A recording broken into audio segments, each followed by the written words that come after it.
Yo, what up? It's Mina SayWhat from the Power 99 Rise and Grind Morning Show, and I got super producer right here from Philly, Jahlil Beats on the phone.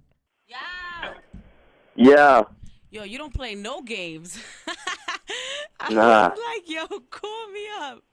And there you are. It was good. What's good, baby? Thank you for calling, man. Appreciate it. No problem. Listen, so we have Jahlil Beats on the line, Chester, PA's own super duper producer at this point, and you're only 23 years old. Yeah. Who does that, dude? How do you get to that point at 23 years old? Well, actually, I'm 24 now. Oh, you just celebrated a birthday. Happy birthday. Yeah. 24, man, and you've done some, like, major beats, yo. You've done, like, Meek Mill's Burn, I'm a Boss. What else you worked on, babe? Just did Jeezy Now Broke. Yeah, on that mixtape. Yeah. Shoot, man, a lot of stuff, man. You've worked for everybody, man. Have you gotten to the point where it's like, yo, I've worked with the person I want to work with my whole life, or are you still waiting for that moment? Yeah. I'm actually working with Jay right now. Wow. Yeah. On Watch the Throne 2? I can't really say what it is, but, you know. He got that contract, those legalities real tight. Okay, so can you tell me, is it a solo project or it's something that he's doing with somebody else? I don't even know, honestly. It could land on Watch the Throne too. I know they're working on that, though. Definitely. Well, you just put out an instrumental mixtape, so you kind of got a lot going on. Like, when you put out a mixtape and it's an instrumental mixtape, what are you trying to accomplish with that? Does that really help you at all? Yeah, it's a promo tool. You know what I mean? Just to keep my name ringing out there. Most of the beats on there, artists already use, so, you know, a lot of real up-and-coming artists just hit me up on Twitter like, yo, you should drop that instrumental to that record, you know what I mean? So yeah. I always put them out. Listen, so recently you made the beat for Repo, which is the Meek Mill Cassidy diss, you know? Yeah. I know you're a little biased because Meek is your homie, but yeah, what do you think? What do you think about that whole situation? Well, you know, it's kind of crazy because a few, like, you know, about 13, 14 weeks ago, we was all at the 40/40, you know what I'm saying? And everything was cool. Like, actually, that was my first time ever meeting Cass.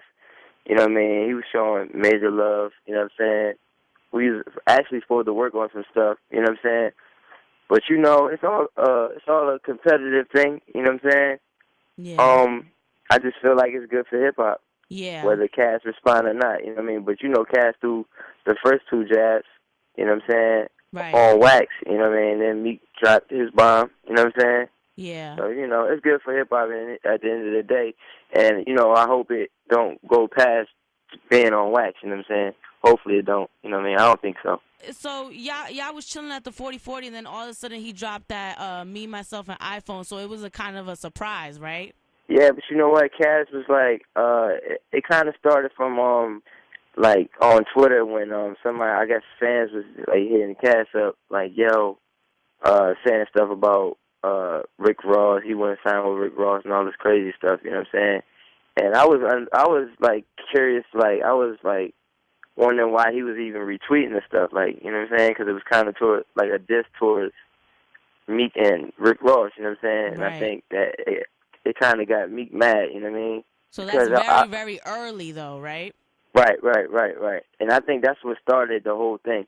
Yeah, because it's been bubbling. A lot of things have been going back and forth. I mean, you know, for a minute I thought this was going to be swept under the rug because Meek was like, nah, I'm good. I don't want to battle. But then, you know, right. Cass and then came the thing with the battle thing, right, the situation with the battle was he wanted to see Cass like battle Murder Mook. And then it got like the you know, some of the journalists on the internet switched the words around and everything. So the word got back like Meek wanted to battle Murder Mook or Cassidy when that wasn't even the situation. If anybody do their homework and go back and look at the whole situation and look at that interview, he was just saying like, "Yo, I want to see Meek. I don't want to see Cassidy and Mook. You know what I mean? Battle." Well, I think this. But you know, Meek is a real competitive dude. So right. you know. I think this whole thing is being fueled by Twitter and internet and blogs, and you know, I think for Philly, Like, it's nice for them to be competitive, and it's nice for it to stay in a healthy place. But what I would really like to see is both of them kind of go at it, put it on a Smack DVD or put it on a concert or something, so it can benefit the schools that are closing down. Because I feel like that was a really good point that Meek brought up, you know? Absolutely, absolutely. Cash just got to kick that money up, you know what I mean? Damn. And, you know, he kicked that bread up, then we all good. So I what would is it? love to see that. You It's know what I mean? 100. That It's would be 100 beautiful. G's. Yeah, 100 G's right there. Me got it right there. You know what I'm saying? Is it 100 G's each or 100 G's total? So it's like 50 stacks, one and one. No. Cass put up 100 and Meek put up 100. You know what I'm saying? Yeah. Well, I think you should be the mediator, you know? Like, you from Philly, you working with Meek, you know, you have kind of a relationship with Cass, so maybe you should mediate that, yo. We really need that. We need them to kind of do this for a good cause instead of doing it in a hostile way, you know? None of them need that.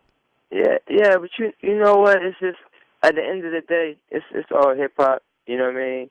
And, you know, at the end of the day, I feel like this is going to go down in history. Whether Cass respond or not, I think you're going to respond, you know what I'm saying? And I just feel like it's not really as big as what everybody think it's going to be, you know what I'm saying? Well, that's the thing. Well, it didn't seem that big, but then like when with Meek's response, he's talking about body bags and like there's a lot of like hostile words in his response, you know? So that's why it's now like, oh, snap, it's going to go to another level, you know? I really don't think it is. You know what I'm saying? I mean, these two dudes is already established, and this is coming from me. I know none of them gonna mess their situations up. You know what I'm saying? So, you know, it's all rap. You know what I'm saying? It's all entertainment. Nice, very well said. Jahlil Beats. So tell me what you're working on, boo. I'm hoping that you doing your business thing. What you working on in the back end? I got Wayne coming up. I got Fab coming up. I got Jeezy coming up. Damn, you working, man. You still live in Chester? No. I've been out of Chester, man. Moving you know, I love my city. I just was in Chester. I did a toy drive on the 22nd. That's cute. So, you know. All right. Well, thank you for calling, baby. You got anything else you want to promote, man? The mixtape's out. You working? How can people holler at you for beats? Shoot, you can holler at me on Twitter. Actually, hit me up on Twitter at Jahlil Beats, JahlilBeats. Holler at me.